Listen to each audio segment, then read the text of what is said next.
Hi everyone, I am Dr. Sherry DeSchaff, owner of SheFit Physical Therapy, and we are excited today to interview Ms. Joanna, who is the owner and founder of Rebirth, a massage clinic here in San Diego specializing in prenatal, postpartum, and women's health massage services. Joanna Yanez is a certified massage therapist. She's been that for 13 years, over 13 years. She's also an herbalist. She practiced as a doula for many years prior to opening her massage business. And she is certified in our Vigo technique for Mayan abdominal massage, as well as Chine Tsang, I don't know if I'm saying that correctly, and Hara abdominal massage. She also does preconception, pregnancy, and postpartum. So I love Joanna and her practice, and I refer to them all the time because they specialize in pretty much all the same things that we do at SheFit PT. We're all about the women's health, women's wellness, prenatal, postpartum, dealing with a lot of things that we both see in terms of diastasis and digestive issues and things that come up for new moms. And so I certainly have some questions for Joanna. And the first one, to just dive right in, is one of the top things that I like to send clients to you for is the labor prep treatment that you guys do. And I came and saw you for that on this last pregnancy, which was tremendous and I loved it. But I wanted to ask you to kind of explain to our viewers how exactly the techniques that you guys are doing in that treatment session prep the body for labor or encourage labor. So that's the first part of my question, how it preps or encourages the body to get ready for labor. And then also, when I tell women about this type of massage, many of them ask me, is there any chance that could set me into preterm labor? So if you could hit on that as well. Okay. Yeah, so the labor prep massage is a massage technique that we do if you're past 38 weeks pregnancy. And we focus on the psoas muscle, which helps to have a smoother labor. And we will focus on the sacrum a lot. And only if they are needing induction, they're already scheduled, or they're starting to talk with their practitioner about having to get things going, then we will do a lot of induction points to encourage the baby to come out. The baby comes when they are ready, for sure. There's no magic eject button to get the baby to come out. As much as some of us might hope. As much as we hope. That being said, the points that we do encourage the baby to come out, if they're ready, it will happen within 24 to 72 hours. But yeah, sometimes the baby is just not ready, and not even Pitocin or a membrane sweep will help with that. Yeah. So those points that you guys do, and are they primarily their acupressure? So they are reflexology points, Okay. acupressure, and they're also a combination of points that I've learned with midwives and with Rosita Arvigo, and they are along the sacrum, the tailbone area. We work a lot there, over the sheet, and really all throughout your body. So we will press those points over and over for at least 25, 30 minutes. Okay. Because I know I'd heard, more of like the ones at the ankles. I know there were a couple in the neck Those that are more common, but I Mm-hmm. had no idea that there were points like all along. Yeah, there's a lot of points that we'll do. And then as far as your last question about going into preterm labor, we only do it past 39 weeks, so. 38, right? Or 38 weeks. Yeah. Okay, cool. Sorry, I already answered that question. So. You did, right? So that's thorough. And then going back to your comment about the psoas, because as a PT, obviously we love the psoas, right? Psoas can cause all kinds of problems, but and you did primarily birth doula, you mentioned before we started recording. So can you tell us a little bit more about how the psoas might impact readiness for labor and birth and baby descending, and can you shed some light on that? Well, if your psoas, so the psoas is the deepest pelvic muscle, and if it's tight, it restricts movement, and I see a lot of pregnant women that are just like frozen in the pelvic area. Their bodies are tense and tight, and birth really needs to, those muscles really need to loosen up to be able to allow the baby to descend and have a smoother labor. Yeah, so the psoas, for those of you that aren't anatomy nerds like we are, attaches along all 5 of the lumbar vertebrae and comes down like through your whole trunk. So I think a spinning babies class that I took, they talked about the psoas and how it can really be kind of almost creating pressure against the uterus. Is that something, or am I remembering this wrong? Yeah, it can create tension in that whole pelvic area. It's right next to the uterus, so it can, create tension definitely around that. And how, technique-wise, do you go for psoas more like down? We work it towards the attachment in the back. Okay. Because we're unable to really access it in the front. Yeah. And then we'll also do a lot of rebozo techniques to help lift and center the uterus. You So, did some of those with me. I mhm. remember now. Mhm. Yes, I remember that now. Gosh, the things you don't remember from your 37-week of pregnancy. Right. Well, this is a great segue actually to my third question, which we talked about. So, I've done 5 or 6 prenatal massages over my 3 pregnancies, and what I've noticed is that a lot of times when I see a massage therapist who's not really specializing in prenatal and postpartum, the techniques are extremely gentle, and as a PT, I'm like, I want you to get in there, Mhm. So I've noticed, and some of my clients that I've referred have noticed that you guys are not shy, you're not afraid to really get in there on a pregnant woman, to glutes, to piriformis. So I'm just curious, your perspective as a massage therapist on potentially like why therapists who maybe aren't really specializing in prenatal are hesitant to do that. Yes. So I think that's one of the huge differences why I sent to you guys, because you're not hesitant to do that. Yeah, we don't just pat you throughout the Yes. massage and put lotion on you. Yes, great question. I get this question a lot. So, massage therapists are trained on what not to do for when they're massaging a pregnant person. So, they'll kind of skim over it, like, okay, these are the contraindications. This is what you shouldn't do, unless they specialize in prenatal massage.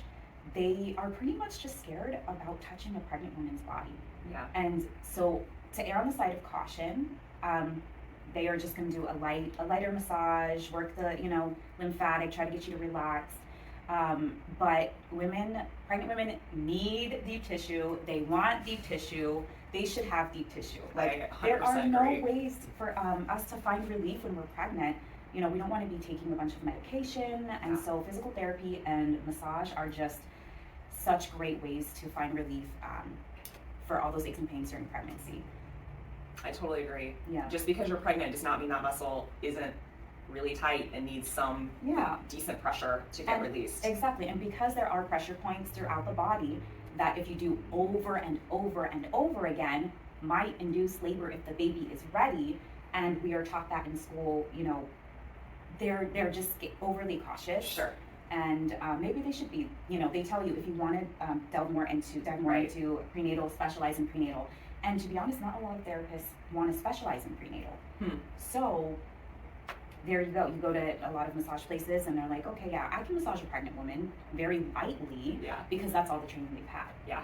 Mm-hmm. Yeah, that's an interesting, we run across that in physical therapy too, of people who have maybe taken like a couple-hour course online. Exactly. That's pelvic floor, and so then the clinic advertises that they offer pelvic floor therapy, but the difference between seeing someone who's had an hour or 2 course and seeing someone who is dedicating their life and all of their continuing education to specializing in that area, I am a big proponent for prenatal postpartum of seeing specialists. Yes. Because the quality that you get is just so much better, because as a physical therapist, we can only do so much in our hour that we have with the client. So I love having another provider who I know is going to give them the same quality of piriformis release that I would, so that I can do something else with my treatment session and then have them go see you or one of your therapists to provide that piece of it.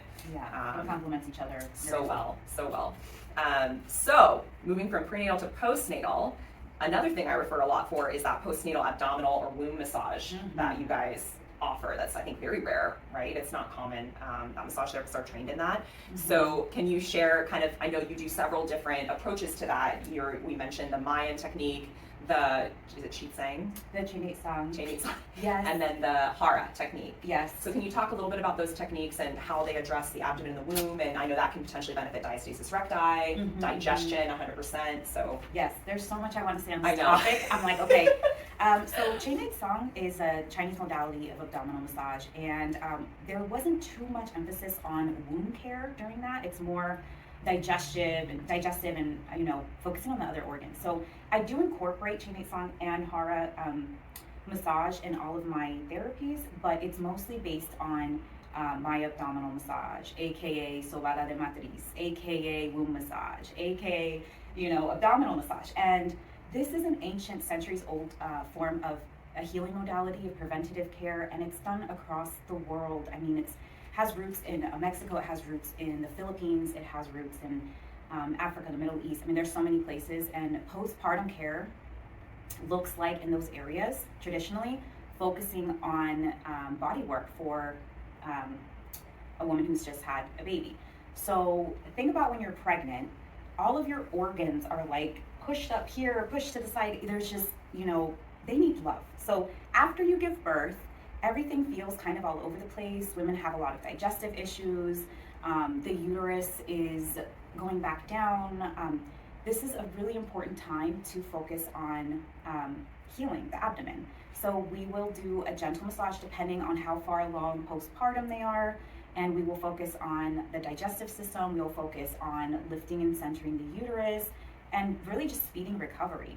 So if the client is needing lymphatic massage, we'll focus on that. It also incorporates deep tissue massage in other areas of the body, so we don't just focus on the abdomen. We'll focus on the sacrum, which needs a lot of love after everything has stretched, all the ligaments have, expanded to accommodate the growing baby. Am I trimming up? What was your other question about it? Well, I'm thinking of all these more questions, but as you're talking, but I know the digestive piece in particular, because I've heard of Arvigo in particular for the digestive piece, and I know a lot of times when I see a client for diastasis, a lot of women have a belief that it's entirely about strengthening the abdominals again, but sometimes your discomfort with how bulgy your belly is can be related to bloating, right? And bloating can actually inhibit the ability of the transverse abdominis to fire correctly or to be firing during the day. And so getting rid of that bloating, part of it is diet, but certainly the intestines being kind of all jumbled around in there, Yes. not having their clear normal path or their normal support from the abdominal wall, plays a role in that whole picture of the abdomen healing. Yes, and especially if you've had a cesarean, that is a whole nother it's very necessary after having a cesarean for many different reasons, trying to get the organs in a proper position, but also to minimize the scar tissue from hardening too much. That was my other question actually, is there a difference in what you would do in that session if the person had a vaginal versus a cesarean birth? Yeah, so for a vaginal birth, we recommend coming in 6 weeks postpartum, and for a cesarean birth 3 months postpartum. And to be honest, every session is different depending on the person's needs. Sure. So every session is is just tailored to what's going on at that time, depending on how far postpartum you are, if you've had a cesarean, you've had a vaginal birth, and what the main root cause of your issue at that time is. Yeah. Yes. Yeah. I think I remember your intake form was a little bit more thorough than what I've seen at some other I asked a lot of questions. other massage therapists. Yes, which I appreciate, right? Because that's how you tailor your treatment, is by knowing what someone's coming in with. So, we're just about out of time here, but I am going to ask you. I had a couple other questions. What is the most common issue you see that's unrelated to pregnancy or postpartum? Because I know you guys, I'm sure, see it all, right? Not just prenatal, postpartum. So what's your most common thing that you see outside of pregnancy and postpartum, in just one thing that you focus on for that? Oh, geez. Okay, well, all I do is abdominal massage. I've just focused on abdominal massage for many years now. But I would say that, and this goes for pregnancy and postpartum people as well as non-pregnant, is just like shoulder and neck, this whole thing. Yeah. And I'm thinking while I'm doing it here, yeah, I feel myself creeping into the guilty of it breastfeeding too. posture, right? The breastfeeding posture, the the texting, Yes. the computer work, sitting. Yes. So we see a lot of shoulder and neck pain, and that causes a lot of tension headaches as well. So something that you can do is counter stretches. So if you're in this position all day, carrying baby, texting on the computer, then it's really important to stretch your pecs, because your pecs actually will tighten up and pull everything forward. So opening the pecs and stretching, doing your neck stretches, yeah, I'd say that's like the number one thing that I see all across. Yeah. And I think that's maybe another reason that I hadn't thought of before. The glutes, I think about seeing a women's specialist, we tend to not be afraid to get into the glutes, right? But probably the chest as well.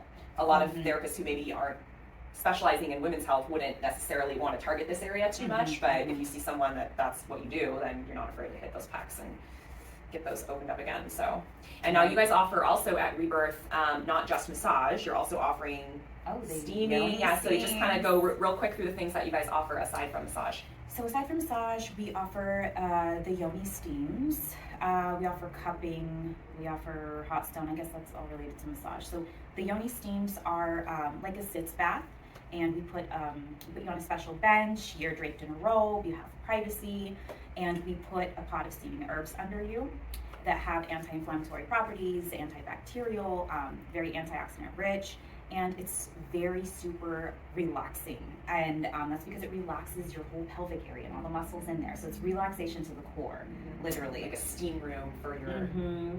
Yes, and it's so good for recovery postpartum. Yeah. It helps clear the afterbirth, and we do allow women to bring their babies if they're in arms, Okay. you know, for breastfeeding. So I know it's hard to schedule that.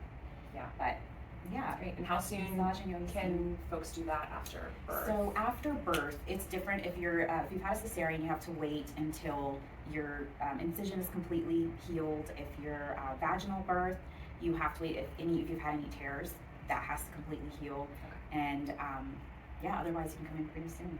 Okay, cool. Mm-hmm. Awesome. Well, thank you so much. Our viewers can find Joanna and her team at www.rebirthmayaMassage.com. Mm-hmm. Correct? Yes. Okay, cool. She's also on my resources page, which is shefitpt.com, so you can find her on our resources page as well. Yes. Hope you guys learned something. Feel free to shoot some comments or questions in the comments section, and Joanna and I can get to those at a later date. And have a great day. Awesome. Thanks for having me. Thanks for coming. Appreciate it.